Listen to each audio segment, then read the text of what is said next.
Okay, Bismillahirrahmanirrahim. So let's start the lecture. This is the continuation of the last lecture. So I'm sharing the screen. तो मुझे बताइएगा अगर आपको screen नजर आ रही हो तो.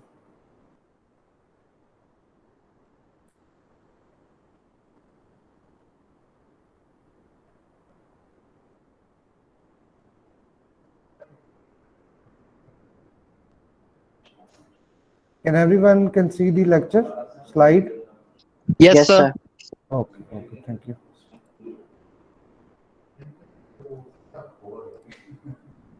Okay, so last time we are talking about the different classification of mechanical vibrations. So we have seen the vibration can be classified, let's say, in terms of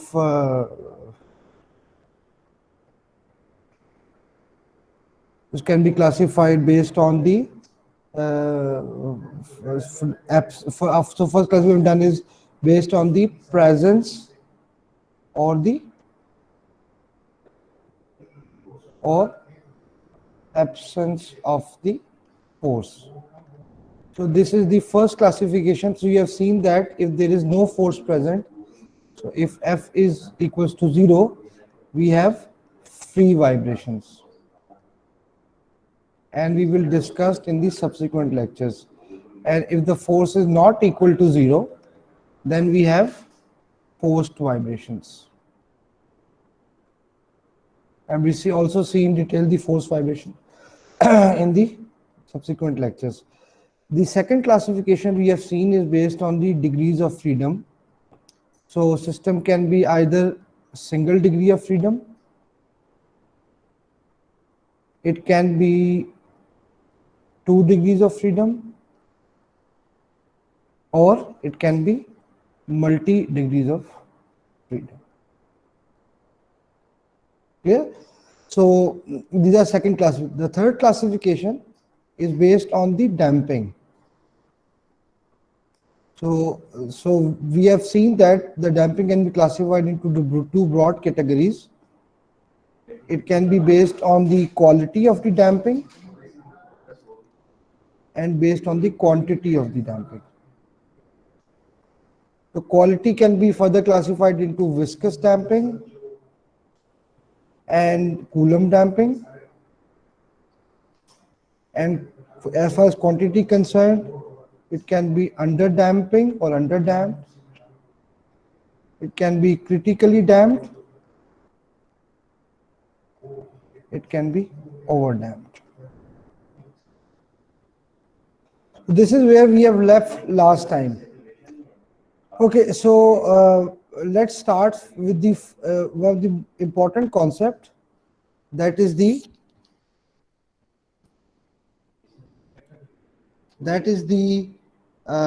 degrees of freedom. So degrees of freedom, you have to actually understand this concept really clearly. Degrees of freedom is equals to the number of independent masses, and that is very important. The number of independent masses multiplied by the number of possible types of motion of each mass, or you can say number of okay, so the important point is this must be independent. This is very important. So number of independent masses in a system multiplied by the number of possible types of motion of each mass, or in other words, you can say number of independent coordinates of each mass. Clear? So number of degrees of freedom of a system is the number of independent masses in a system. And what do you mean by independent? I will explain later. Multiplied by the number of possible types of motion of each mass, or you can say number of independent coordinates of each mass. Okay, so let's look at the example. So let's say in this example, in this first example, we have here two masses. This is M1, this is M2. So we can now, using the above formula, we can now write the degrees of freedom. So how many masses are there? M1, we have two masses. So M1 and M2 there are two masses. So one is M1 and other is M2. And we have independent coordinates.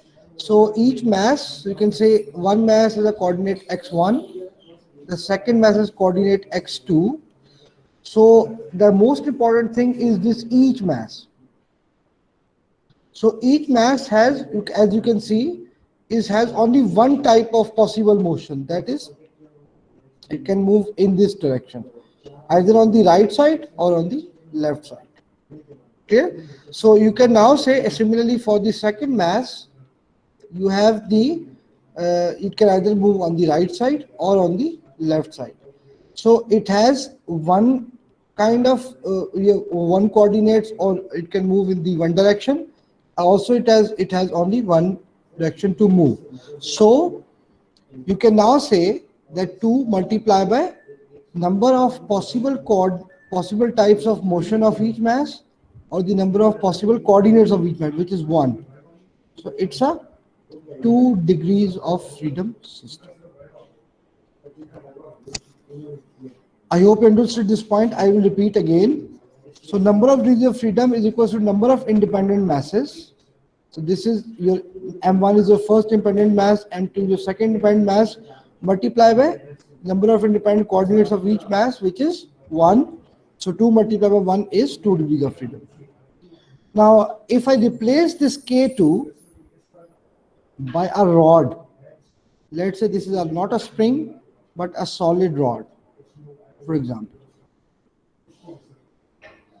Now, you can now see that although M1 and M2 are present, so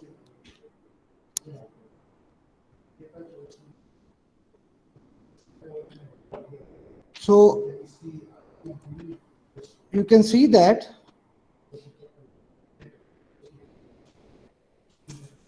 M1 is present, M2 is present, but they are not independent. Why? Because if this moves to the 1 unit, this has to move by 1 unit, because there's a rod in between, this rod. So you can now say that your system has only, so I'm writing here, so degrees of freedom for the second case. Now you have one mass, although it seems that it is M1 and M2, but practically it is a one mass, because there is no independency between M1 and M2. So they are the dependent masses. So 1 multiplied by, and these most masses have one coordinate, that is in this direction. So 1 multiplied by 1, it is 1 degrees of freedom. I hope you understood my point. So degrees of freedom, you can actually have to find the degrees of freedom. And why? Just look at here. This is a very important concept I'm just writing here. So let's look at this. Number of degrees of freedom is equals to the number of equations, that is equals to the number of natural frequencies. So I will explain the number of equations and number of frequencies later. But if you are unable to actually find the actual degree of freedom, you will not have any information how many equations are there, and similarly how many natural frequencies are there. So first thing that you have to do, before solving any system, is to find its degrees of freedom, and that is important. I will take questions after this slide. I'll just explain the second example. So this is the second example. So now what you have here is there's a one mass here, which is M. The second mass here, which is this mass. So you can just call it as M1 and call it as M2. So we have two masses. Let's say this spring has a constant K. So now this mass, which is M1, has one coordinate which is in this direction. It can move either left or right hand side. So it has only one coordinate. There is a second mass m2, and this is like a pendulum, and it can move at a certain angle theta. So it has the angular coordinate. So you can say that this mass has also one coordinate. It can move in the angular direction. So what we have now again here, so degrees of freedom is equals to, we have two masses, two independent masses, m2 and m1 are independent, and each mass has one coordinate. Each mass has one coordinate. So m1 has a linear coordinate which can move in the linear direction, and m2 has an angular coordinate, it can move in the angular direction. So but because both have the one coordinate, so 2 multiplied by 1 is 2 degrees of freedom. So this system is also 2 degrees of freedom system. Okay, if you have any question till this point, you can ask.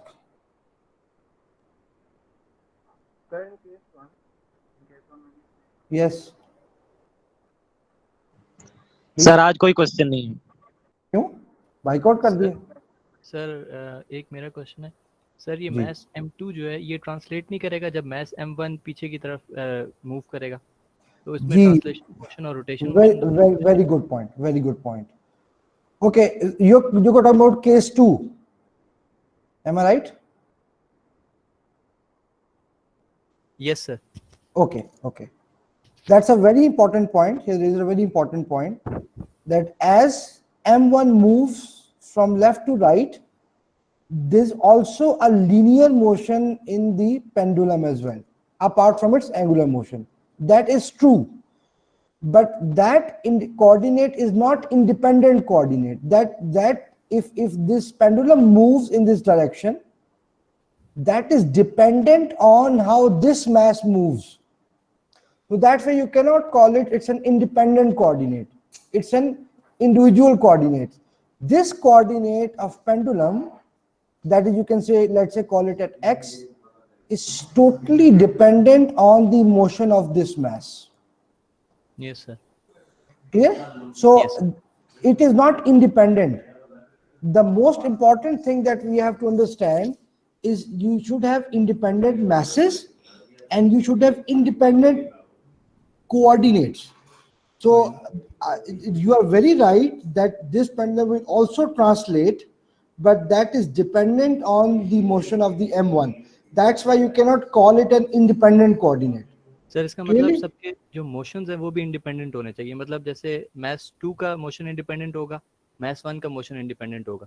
Mess 1 का जैसे translation motion है और mess 2 का rotation motion होना चाहिए. Yes. So both have independent. The very important point here, both are interrelated. You can't say that the motion of x1 is not affecting the motion of, let's say, theta. They are interrelated. That's why when we solve equations, we could solve these equations simultaneously. Clear? Because we know exactly that how many how the coordinate of, let's say, m1 is dependent of it's affecting the theta, and how theta is affecting the m1, the coordinate of m1, which is x1. So they are affecting it, but they are independent. So for example, if you keep the pendulum fixed, you can't able to move, and just if you try to move m1, can it will be moved? Sir, m2 will not move, but m1 will move. So the degree can move. Yes. Sir. Yes. So it means that the m1 has its independent coordinate. Similarly, if you fix m1 and try to move m2, can still move like this. Yes, sir. M2 will move. So it means it has its own coordinate. But when you move both, so yes, the x1 will affect theta. Yes. Clear? But it will not be an independent quantity. But these two are independent. Sir, but the motion of m1 will affect m2, but if the motion of m2 will not affect m1. No, it will affect m1. Sir, yes, it will affect. Sir, but it's not an independent quantity. No, what I'm saying is the motion of m2 will also affect the motion of m1. They both will affect each other. But that is how you have to write two equations. Clear? Yes. And then you will solve the equation simultaneously to see how x1 will affect theta and how theta will affect f1, x1. But both are independent. Independent. अच्छा, आपने एक चीज ये में रखनी है, एक independent है, एक इंटर रिलेटेड है. Yes, sir. इंडिपेंडेंट का मतलब है आप एक को ब्लॉक कर दें तो दूसरा मूव कर सकता है. इंटर रिलेटेड का मतलब ये है कि दोनों आपस में कुछ ना कुछ कोरिलेट कर रहे होंगे. ये जरूरी नहीं है कि आपके कि दोनों आपस में इफेक्ट नहीं, इफेक्ट होगा उनका. क्लियर? लेकिन Yes. वही हम इक्वेशन से फाइंड करेंगे. ठीक है, ठीक है सर. पॉइंट समझ आ गया? Yes, sir. सिमिलरली केस 1 में जिस तरह हम देख रहे थे कि अगर हम इसको सिंगल मास कंसीडर करें, जिस तरह इसको रॉड में शिफ्ट करें तो क्या होगा, ये इंडिपेंडेंट मास नहीं रहेगा. इंडिपेंडेंट का मतलब क्या होता है, उसमें कुछ ना कुछ आजादी हो मूव करने की. Yes, sir. अगर आप इसको 1 यूनिट मूव करेंगे या 1 सेंटीमीटर मूव करेंगे तो ये भी मूव करेगा 1 सेंटीमीटर. Yes, sir. समझ आया? ये वाला Yes. मैच भी मूव करेगा, जिसकी वजह से आपके पास इंडिपेंडेंसी खत्म हो जाएगी, तो सिंगल डिग्री ऑफ फ्रीडम हो जाएगा. लेकिन अगर आप इसको दिमाग में स्प्रिंग रहने देंगे जिस तरह पहले बना हुआ था, तो फिर बेसिकली फिर ये 2 डिग्री ऑफ फ्रीडम ही रहेगा. Yes. अब आप ये कहें कि अगर मैं इसको 1 यूनिट मूव करूं तो ये स्टेशनरी रहेगा, ऐसा हो नहीं सकता. ये भी कुछ ना कुछ मूव करेगा. वो हो सकता है 0.2 मूव करे, हो सकता है 0.1 मूव करे, हो सकता है 0.05, हो सकता है 0.3, वी डोंट नो. ये डिपेंड करता है M1 और K1 की वैल्यूज, M2 और K2 की वैल्यूज के ऊपर. ठीक है? Yes, सो sir. ये बड़ा इंपॉर्टेंट है फाइंड करना. ये पॉइंट क्लियर हो गया सारों को? Yes, sir. Yes, sir. Clear. तो ये इंपॉर्टेंट मैं इसलिए बार बार इसलिए कह रहा हूं कि अगर आपने number of degrees of freedom गलत फाइंड किए तो फिर आपकी नंबर ऑफ इक्वेशंस भी गलत होंगी और आप जो नेचुरल फ्रीक्वेंसीज फाइंड करेंगे वो भी गलत होंगी. ठीक है? इसलिए पहला अहम टास्क क्या है कि आपने number of degrees of freedom, बिल्कुल इसका कॉन्सेप्ट में क्लियर होना चाहिए. और मैं आपको आए बगैर जब हम चलेंगे मैं आपको बार बार ये कॉन्सेप्ट रिवाइज करवाता रहूंगा ताकि आपको पता लगता रहे कि ओके डिफरेंट सिस्टम में हो सकता है सिस्टम देखने में मुख्तलिफ हो, डिग्रीज ऑफ फ्रीडम हम कैसे फाइंड करते हैं.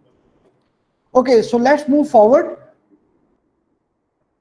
सो जिस तरह अभी ये यहाँ पे 1 डिग्री फ्रीडम की मिसाल आ गई कि we have 1 mass and we have 1 K, so it has 1 independent mass, so degrees of freedom. So we have 1 mass and each mass can move in 1 coordinate, which is 1. So it has a 1 degrees of freedom. Similarly, in this case, we have 1 mass, which is this, and this mass, let's say call it M, and this mass is a coordinate of theta. So it has degrees of freedom is equals to 1 cross 1, which is 1 degrees of freedom. Similarly, if we have 2 masses, we have seen the previous case, this is M1, this is M2, each mass has a unit coordinate of U1 and U2. So then we have 2, which is the number of independent masses, and each mass has a 1 coordinate. So we have 2 degrees of freedom. Similarly, in this case, we have 2 masses, M1 and M2, and each has a coordinate theta. Let's say this is called theta 2 and this is theta 1. So again, we have degrees of freedom is equals to 2 multiplied by 1. So we have 2 degrees of freedom.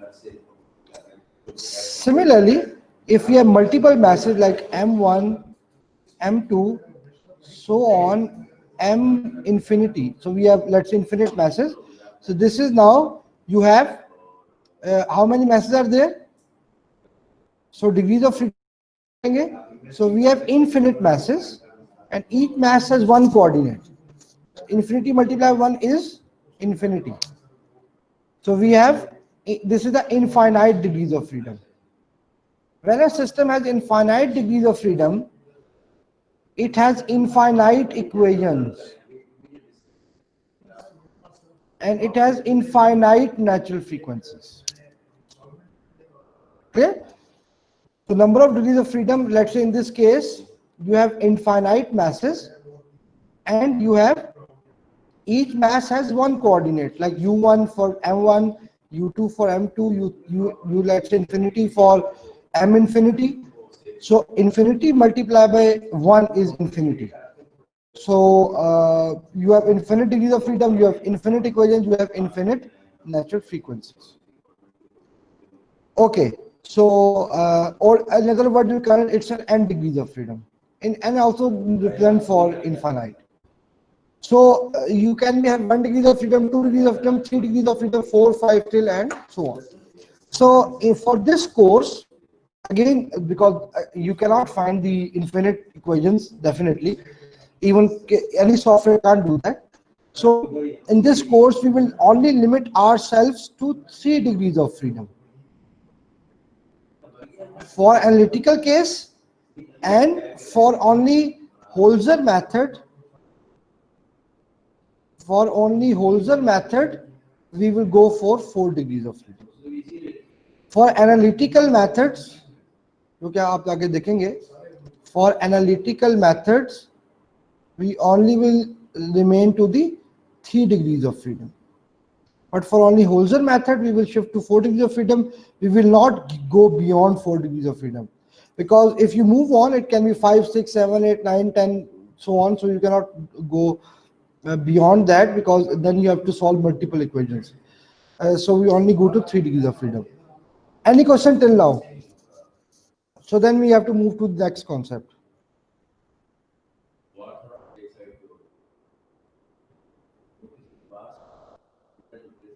Any question?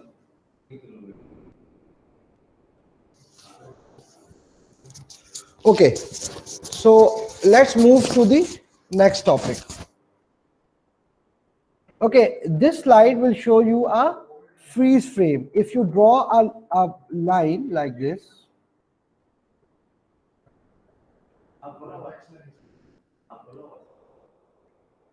okay, and if I draw a line, here,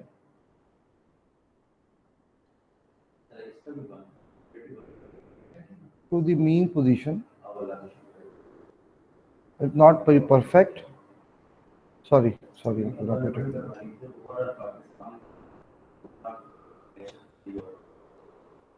So you have, this is the equilibrium position. And you can trace, this is the freeze masses, how it can move in a certain wave. Clear? So I will explain this later. इसको यहाँ explain करने की इतनी जरूरत नहीं है, क्योंकि ये बातें बहुत सारी बाद में repeat होनी है, इसलिए मैं आपको सिर्फ स्लाइड दिखाने का मकसद ये था कि ये freeze frame में है, ठीक है, ये freeze frame में आपको दिखाया हुआ. Okay, what are the characters in the plane when you are studying vibration? Very important point. So what are the characters?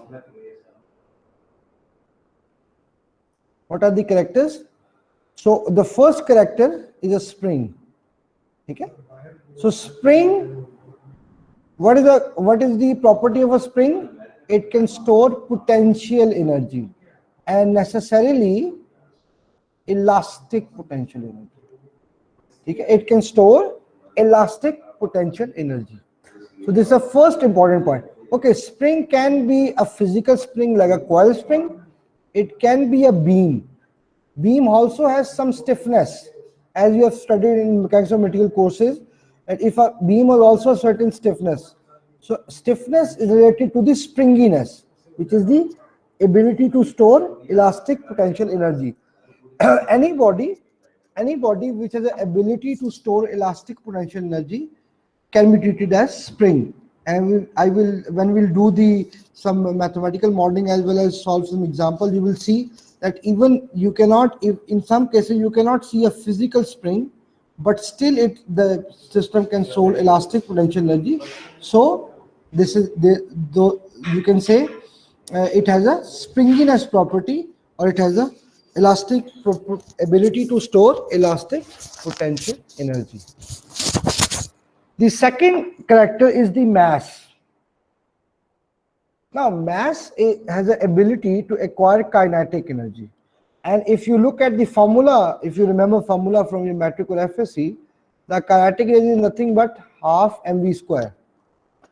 So you can say the kinetic energy is associated with the mass of the body.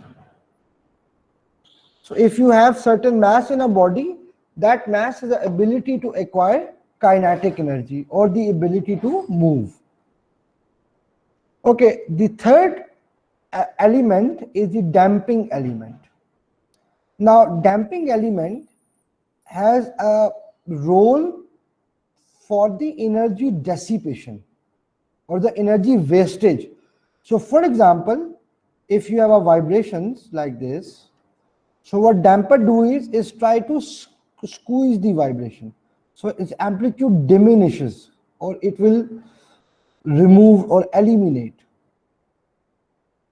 This is a property of a damping element or a damper.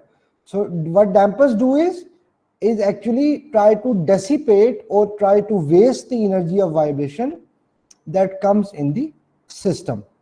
And the last thing is the actuator. What actuators do?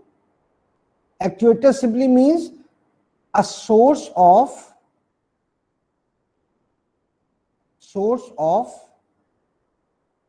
external force. Like for example, in case of an, let's say you have a floor here and you have a tall building here, let's say a building, and suddenly earthquake comes.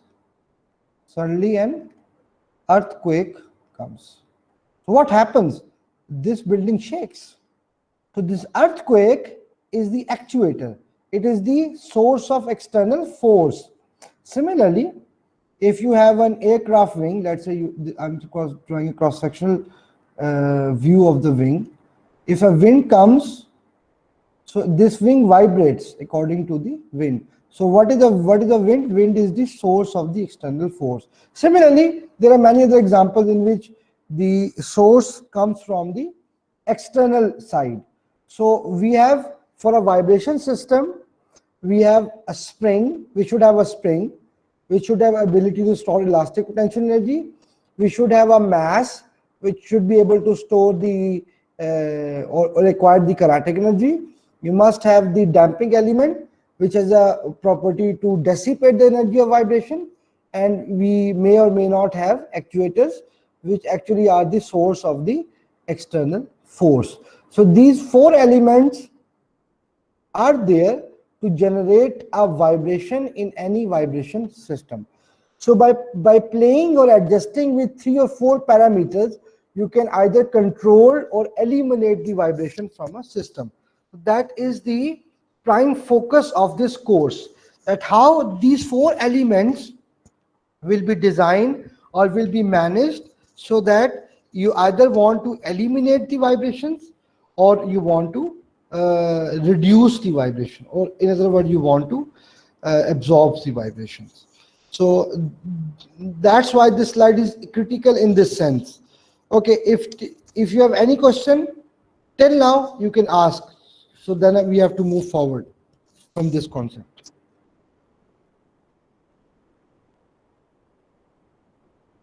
Any question?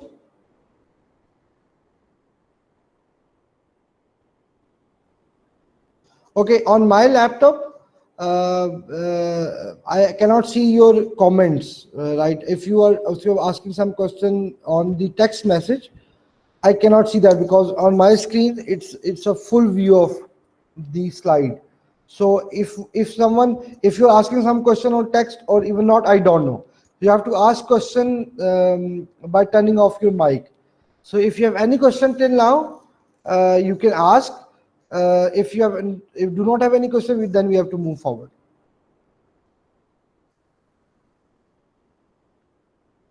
Okay, so the next concept, and this is the sake of revision, is the combination of springs, and I'm not spending much of the time over here.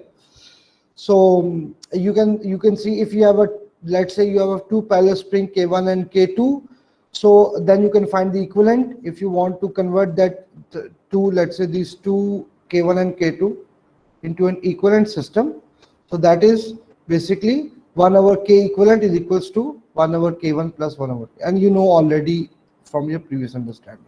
Similarly, when you have a parallel combination of springs, so we have K1 and K2, they are in the parallel, K equivalent can be written as K equivalent is equals to K1 plus K2. Okay, so this is just sake of for revision. Okay, the last concept of this lecture, and then we from the this is the last topic, and then we take a break of 10 minutes. This take about 10 minutes more to complete this lecture. We will take a break of 10 minutes, and then we will rejoin again to start the second lecture of this course. Okay, the equivalent systems. Now there are many applications in which your system does not look a very simple system. Like if you want to model an aircraft wing, it is not a very simple system to model.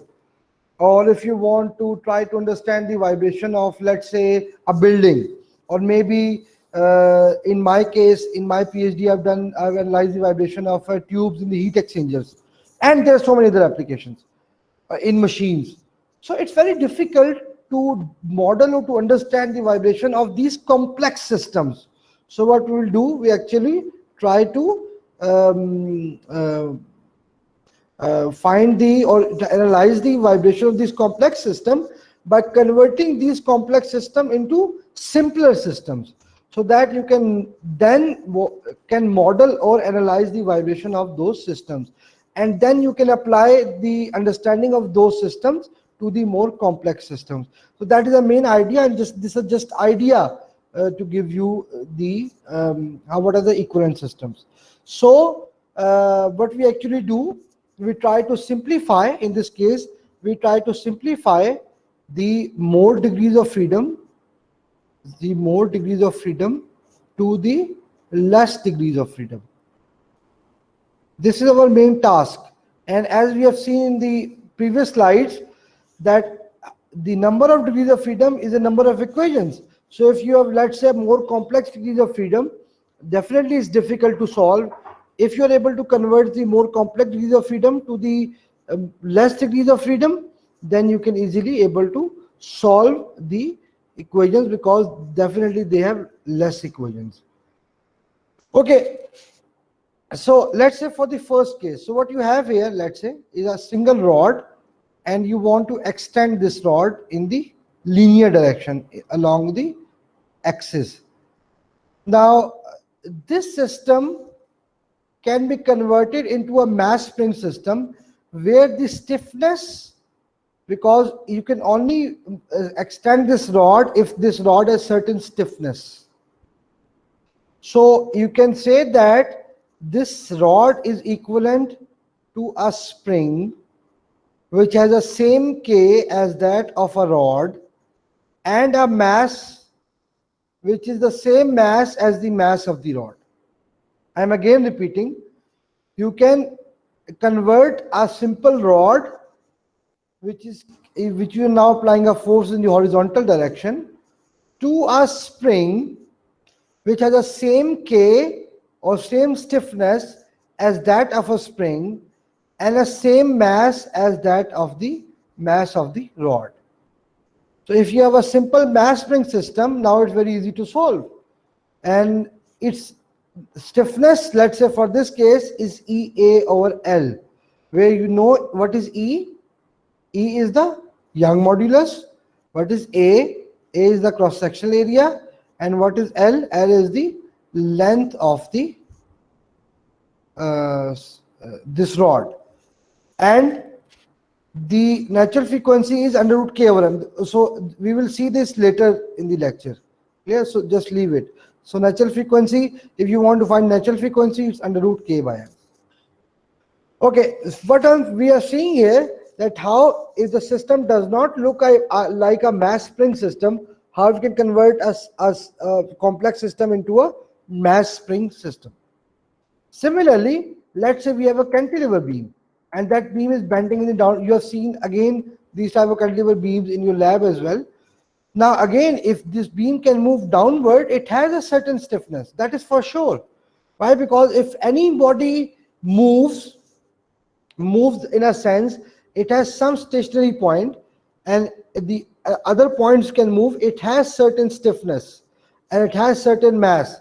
So you can convert this into an equivalent system which has a stiffness as same as a stiffness of a spring, and a mass same as the mass of this beam. So if you analyze the behavior of this mass, let's say vibrations, these behavior is same as that of this cantilever beam. So that's why the equivalent systems are important. Why? Because the system which looks at first is a complicated system. You then convert these systems into a simpler system. So then you can able to solve these systems. And you can see again, if you remember from your mechanics of material course, the stiffness of the cantilever beam is nothing but 3EI over L cube. Okay, if you have a beam, have you seen this kind of beam? Again, you can mechanics of material course. So you have a wedge support here, and you have a roller support here. There's a spring attached here. So this beam also has a certain stiffness. So this has a certain stiffness, and this spring has a certain stiffness. Clear? So you can now say that this system is equivalent to this system. You have a mass of the beam, let's say here, and you have two springs. One is the spring stiffness of the beam, and second is the stiffness of the spring itself. Clear? So it can be now seen as K equivalent is nothing but K beam, which is the stiffness of the beam, plus Ks, which is the stiffness of the spring. So K as KB plus Ks is nothing but, and you know, for this simply supported beam, the K is nothing but 6EI over L. So you can now convert this system again into, again have you seen how if those springs are in parallel, you can say that K equivalent is nothing but the simple summation of these two stiffnesses. Similarly, in case of a torsion, so we have a mass here, this is a rotation mass, and this is a rod which can, if I draw the cross-sectional view of those rod, this rod can rotate in this direction. So it has a torsional stiffness. इसका concept बाद में आएगा तो अभी परेशान ना हो. This is called the torsional stiffness. So there were mass and a stiffness. Again, you can easily say that K equivalent. Okay, we have two rods. One rod is here, second rod is here. So K equivalent is equals to KT1, which is a torsional stiffness for the one rod, and KT2 is the torsional stiffness for the second rod. This is the equivalent stiffness. Okay, in case of a floating body, that is a very important point because there is so many numericals that is actually related to this concept.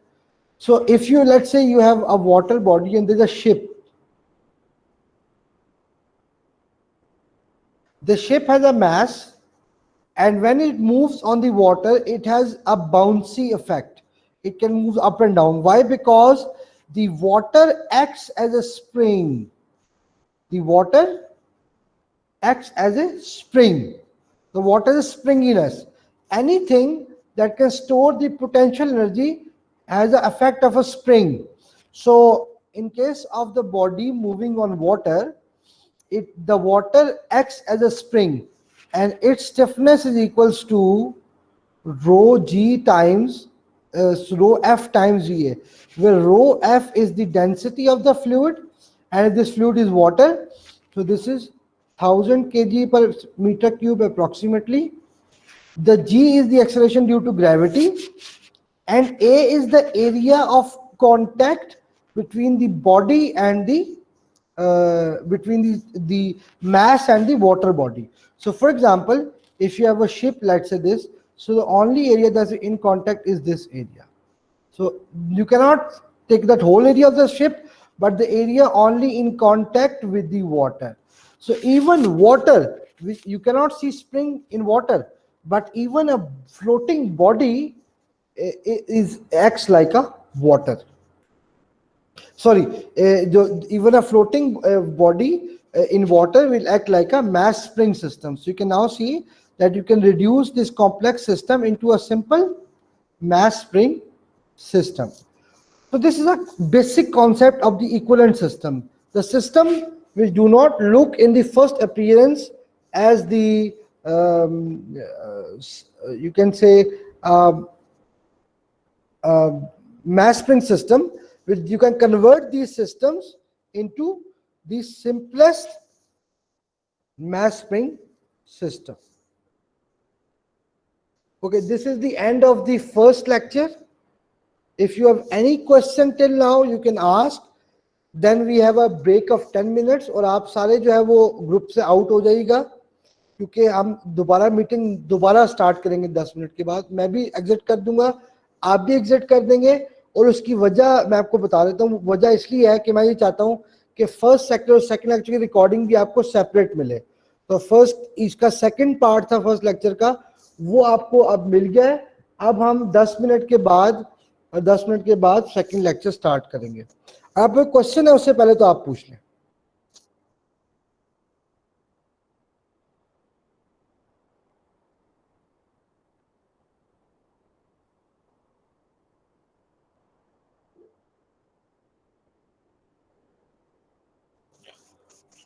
No.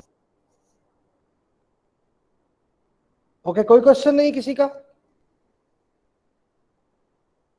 No. Okay okay, चलो thank you. सो मेरा ख्याल है कि ये lecture आपका खत्म हो गया. ठीक है, एक लास्ट स्लाइड थी लेकिन चले इसको ये बेसिकली ये देख लें. डिफरेंट सिस्टम्स की के लिखी हुई है डिफरेंट, जिस तरह फॉर एग्जांपल स्प्रिंग के लिए देख लें, बीम्स के लिए देख लें. इसी तरह डिफरेंट जो बीम्स की डिफरेंट जो ओरिएंटेशंस हैं, ये आपने मैकेनिकल मटेरियल में कुछ थोड़ा सा देखा भी होगा कि हम डिफरेंट एंड बाउंड्री कंडीशंस पे डिफरेंट लेते हैं. तो ये बेसिकली हमारे पास है. Anyhow, this is the end of the first lecture. हम 10 मिनट की ब्रेक लेते हैं and at exactly 12:50 we will start the lecture that is about the modelling of the